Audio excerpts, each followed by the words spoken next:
Vítejte v další garáži. Na cestách začína byť poriadne husto, poďme preto radšej za slobodou do terénu. No a začínáme legendou.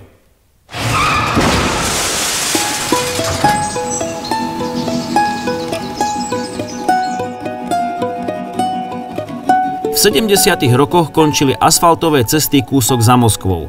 A ten zvyšok bol pre obyčajnú osobnú Ladu často nepriazný. Ruskí vizionári však neasfaltovali, radšej postavili nové auto. Nivu.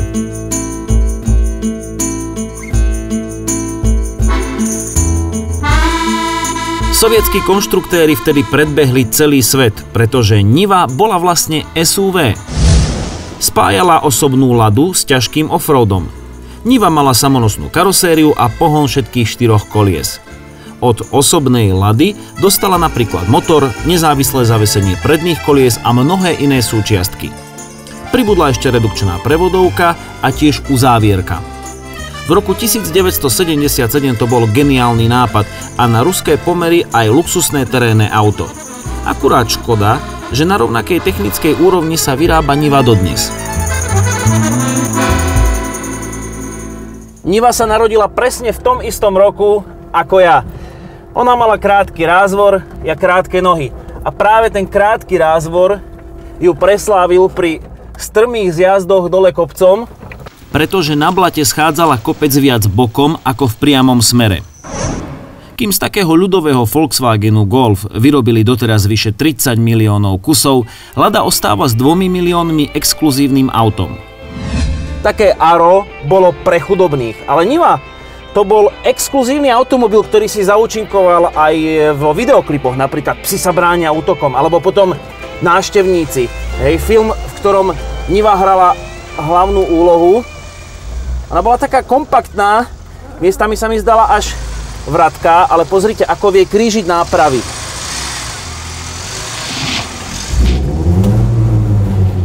Aha.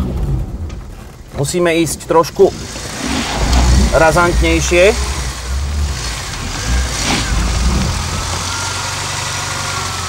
Presne takto vyzerala Lada Niva v roku 2006, čiže takmer rovnako ako na začiatku. Časom dostala na miesto karburátora vstrekovanie, pribudla zosilnená spojka, ABS doplnky a návody na internete, ako toto poruchové auto udržať pri živote. V jednom však ostala rovnako dobrá stále, v teréne. A tak nemám z toho zlý pocit, že by som sa išiel hneď prevrátiť. Kým za redukčnú prevodovku si v luxusných SUVčkách doplácate, Niva ju má v sérii a možno sa ju podarí aj zaradiť. Nižšia peredáča, neutrál. A dám si to v redukcii na nižší prevod stály. No, tak to je niečo iné. A skúsim preliesť krížom cez toto. Tak, a teraz som prišiel na limit. Točí sa mi zadné koleso. Tak, teraz je tam uzávierka a teraz by to malo fungovať. Tak musím ísť predsa dozadu.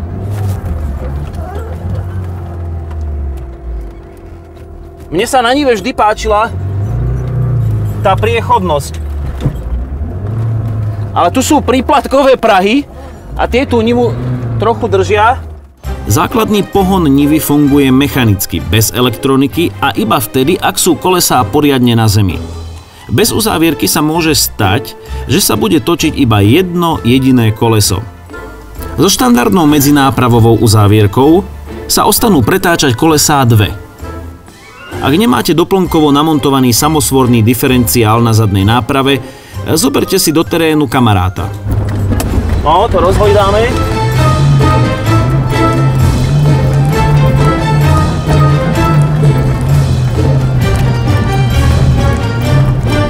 Niva to musíš dať. S Nivou treba jazdiť rozumne a potom dokáže veľa. Čaká ma druhý pokus, uzávierka je tam, ale je to s tým lahoda robiť, pretože už to má posilňovač riadenia. To je auto vyrobené po roku 2005 a to kríženie nápravy je úžasné. Krátke previsy, dizajnovo veľmi dobre navrhli Nivu. Ten terén to je úplná lahoda. A ja som vedel, že toto Niva dá. Bodaj by nie, veď Niva bol prvý kolesový stroj v Arktíde a slúžila tam rovných 12 rokov. Niva v roku 1995 absolvovala rally Paríž-Peking a nepokazila sa. V Tibete dosiahla po vlastných výšku 5726 metrov nad morom. A celé tie roky má v podstate jeden jediný motor s drobnými úpravami. Ale ešte, že si to auto zachovalo svoje terénne vlastnosti. Čaká ma brod, čaká ma voda. No, tak pozerám na tie tesnenia, neviem, či sem nebude tiecť.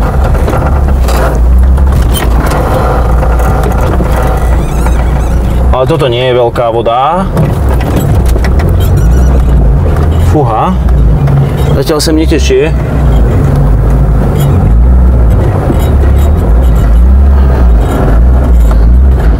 A čo natieklo, to aj vytečie.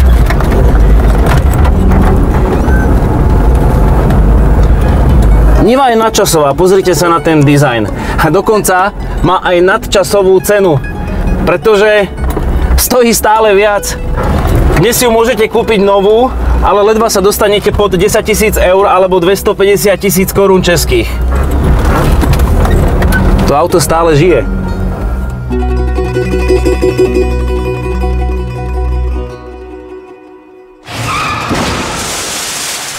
Čiže Nivou dneška môže byť pokojne Dacia Duster. Blá, blá, blá. Takže všechny prémiový SUVčka a offroady teď můžeme schodit ze skály a převlíknout četník. Jasně, Duster má vyšší světlou výšku, používá 4kolku z Nissanu X-Trail, ale že by zvládnul opravdový terén, já si myslím, že tak maximálně polňačku. Navyše to vôbec nemá pozinkovanú karosériu. No ale poďme sa pozrieť na náš terénny výlet.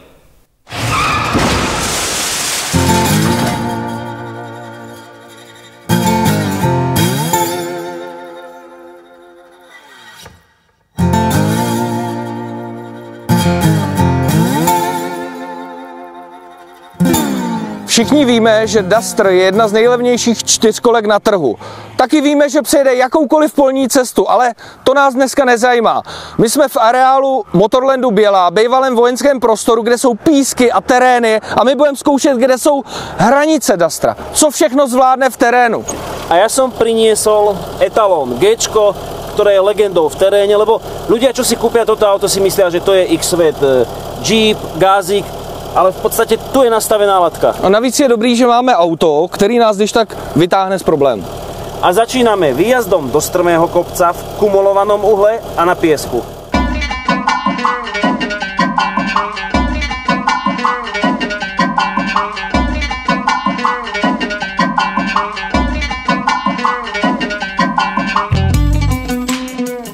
Klasickým offroadom sa púšťam do piesku.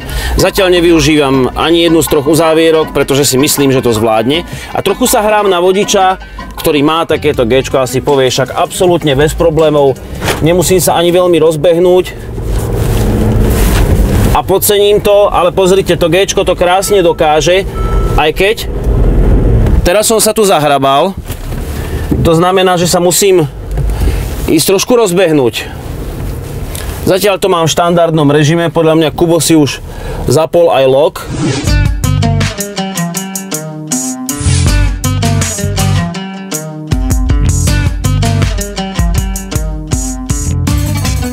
Já si zapnu rovnou 4kolku i s uzávěrkou. Vidím, že Rastě už má s Mercedesem trošku drobné problémy, tak jsem si jedavý, jak to zvládne Duster, no. A ja úplne s ľahkosťou vychádzam s klasickým offroadom. No poď, ale sem hore sa budeš musieť rozbehnúť. Tak jedem. Uvidíme, jestli to dokáže. No není možná!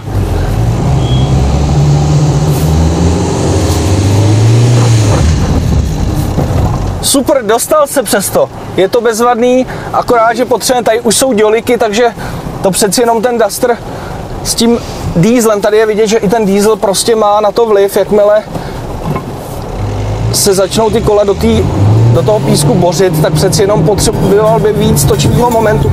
A jsme nahoře, jsme nahoře! Si sem prišiel nejak rýchlo, tak ja vymyslím ďalšiu disciplínu a to je zjazd v hlbokých kolejách smerom dole. No je to na svetlú výšku auta dosť náročné a možno budeš musieť ísť trošku mimo tú koľaj, ale ja som zvedavý, že či tam Duster ostane na bruchu alebo nie.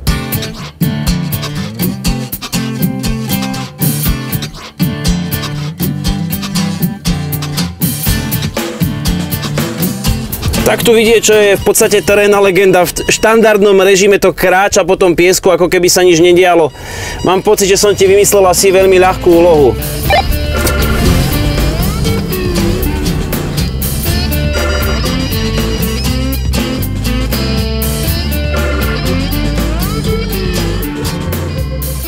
Tak schválně. Uvidíme. Tak jsem ho trošku posadil při tom otočení. Počuj, ale normálne tam si mal ešte rezervu, až teraz ideš krytom dobre, ale trochu by som to pustil, to je ono. Vidieť, že ten Duster má podobne ako Niva dobrý nájazdový uhol vpredu.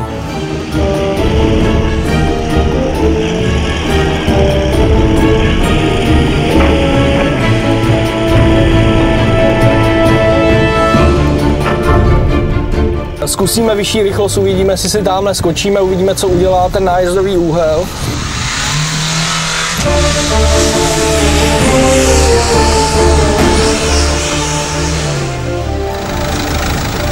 To si s tým musel skákať? Ale to celé drží. Já jsem nevěděl, jak rychle mám jet. Je pravda, že po tom dopadu jsem ještě kromě trakce vypnula stabilizace, ale... To je rumunský plast. Vypadá to v pohodě. Ten by možno vydržal aj horúcu kávu, je to dobré. Takže musíme zvolit něco náročnějšího. A iný etalón v inom prostredí.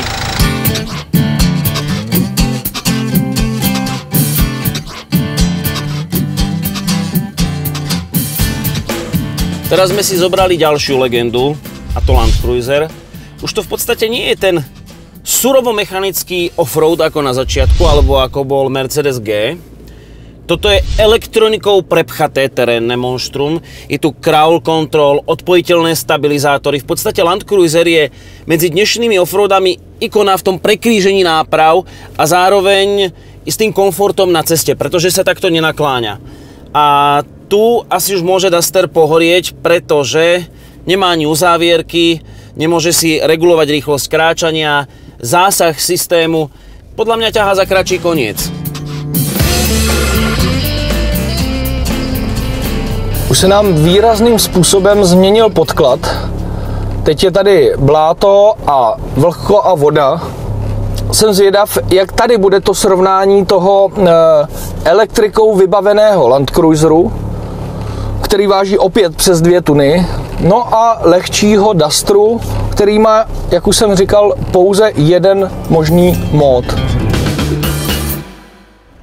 No tak prichádzame tam, kde sa oddelí zrno od pliev. Ale zase musím počítať aj s obrovskou hmotnosťou svojho Land Cruisera. Trošičku pomalu, no. A už si sednul trošičku, ale... No. Překonal, ale už jsme si 2krát sedli.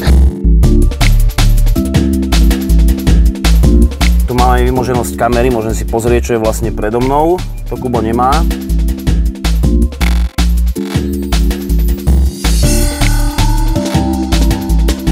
Táto terénna ikona s tým nemá problém.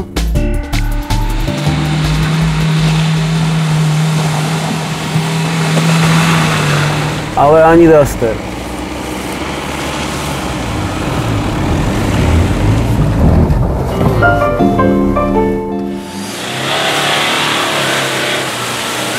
Už to vypadalo hodně dramaticky, na druhou stranu mě tenhle rumunský přízrak nepřestává překvapovat a už se vůbec ničeho nebojím, takže jsem připraven na zadě.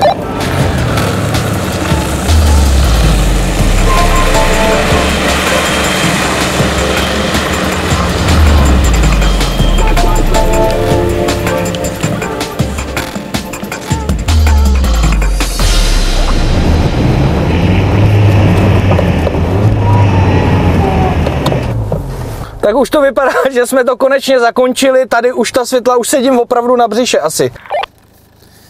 Ale v teréne ukázal toho dosť, mali by sme ho zobrať na cestu.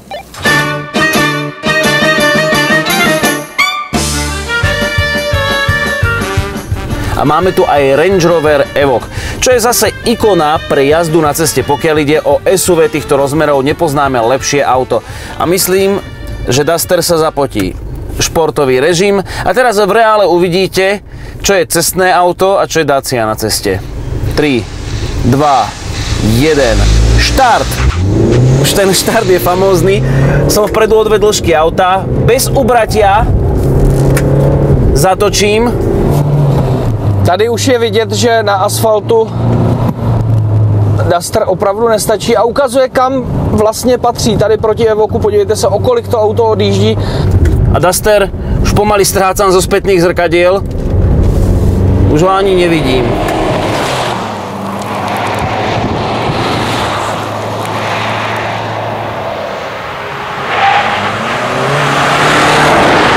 Tak na tom asfaltu je to negativní, ale my si vybereme úplně jinou cestu, protože my ho zkusíme porazit klasickou českou uličkou a využijeme jenom ty schopnosti Dusteru protáhnout se jakýmkoliv terénem. Dneska nám toho ukázal dost a tady to je jeho doména. Cesta iba o niečo širšia ako Evoque. A kde je Kubo, čo sa vyválal?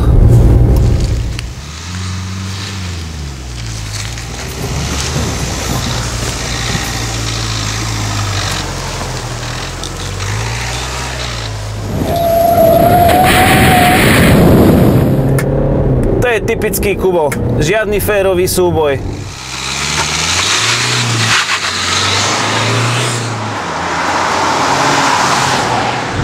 Mu sa ten Rumun tak zapáčil, ale tak toto je úplne gigantický rozdiel už len na brzdy. A už je Evoque zase před náma, no. A teď na ten motor to bude jasný.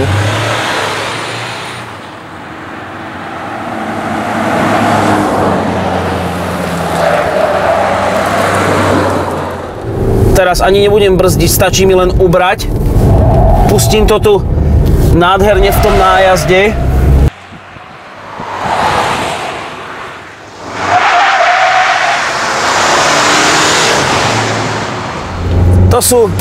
To sú svetelné roky. No, tak s Daciou choďte radšej do terénu ako na cestu. Popravdě Duster mě překvapil a jak jsem tam jednou poznamenal, je to rumunský přízrak. Přesně podle toho tím terénem prošel jak máslo. Trošku lepšie ako renomé značky. Ale otvorene zase musíme povedať jednu vec. Podľa mňa toto lacné auto je priamo úmerné cene a nevydrží toľko, čo terénne legendy. To znamená, že doma si musíte hodiť do kalkulačky, či chcete 5 takýchto Dusterov zodrať jedného za druhým, alebo si kúpite jeden Land Cruiser.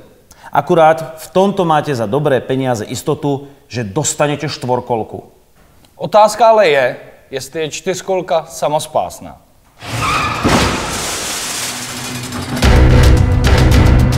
Sme v Driving Academy, ja mám štvorkolku, Kubo dvojkolku. A teraz príde to, čo asi všetci čakali, že budem rýchlejší. 3, 2, 1, štart!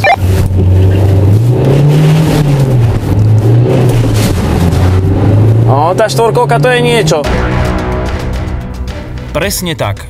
Štvorkolka pri štarte na klskom povrchu vytvára opojný pocit lepšej priľnavosti.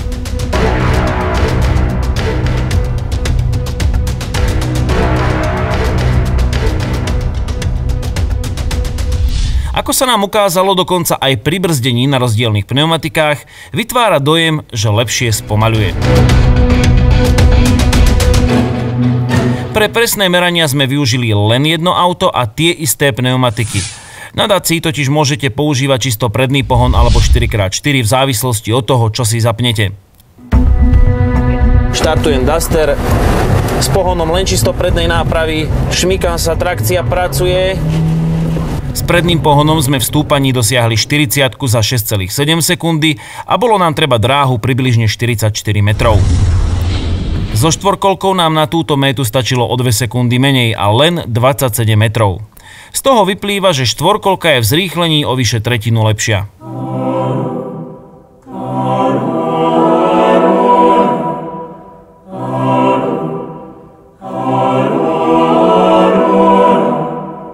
Takto som to zabrzdil s dvojkolkou, som videl, že to všelijako dopadne. Pozrieme sa, čo to urobí s pohonom všetkých 4 kolies. Či to bude o toľko lepšie, ako to bolo v stúpaní.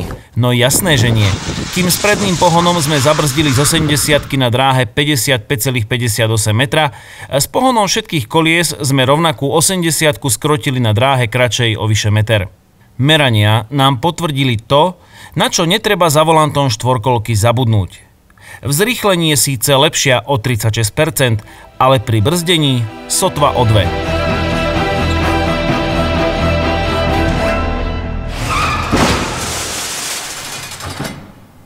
Áno, môže sa vám zdať, že na jednu z legend sme zabudli. Nissan Patrol. A já mám pro vás jednoho speciálního.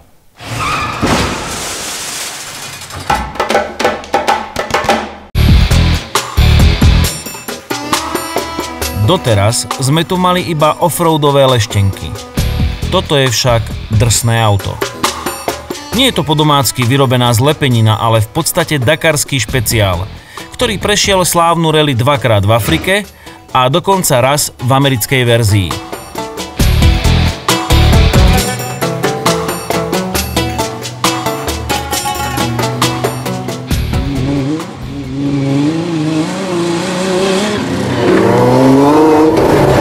Nissan Patrol s 6válcovým zadovým motorem o objemu 4,5 litru, který se nikde v Evropě nedělal. Byl jenom pro šejky, má 300 koní a tohle auto dokáže jet přes 200 km v hodině na terénu.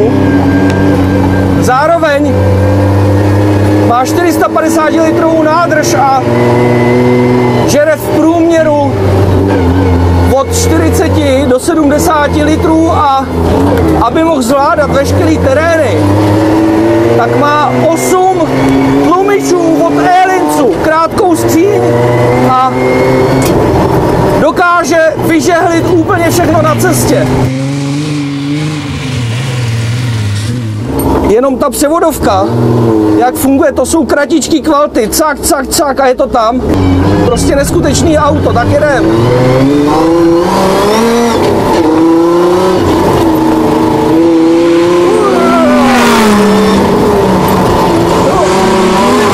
A ten podvozek, který pracuje, jenom když se s ním jede rychle, jinak to nefunguje. Ale už teď to řízení je strašně náročný. No, já si připadám, jako kdybych byl v posilovně. To je, na ty ruce je to neskutečný masakr. Hop, na brzdy fantastický. A ten motor, já to využívám tak z polovičky. Tady mezi těma stromama samozřejmě se trošičku bojím. Jenom tady se teď pohybuju kolem 80-90 km v hodině.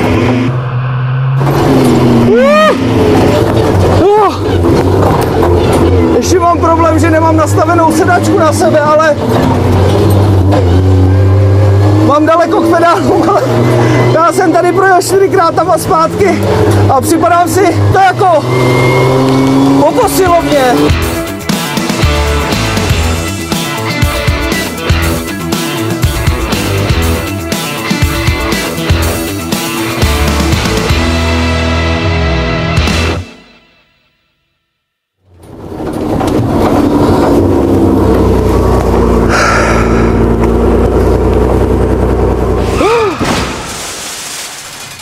Končí sa naša terénna výprava a tým pádom aj ďalší diel garáže. A my se teď vydáváme z Rumunska do Francie. Rýchlo.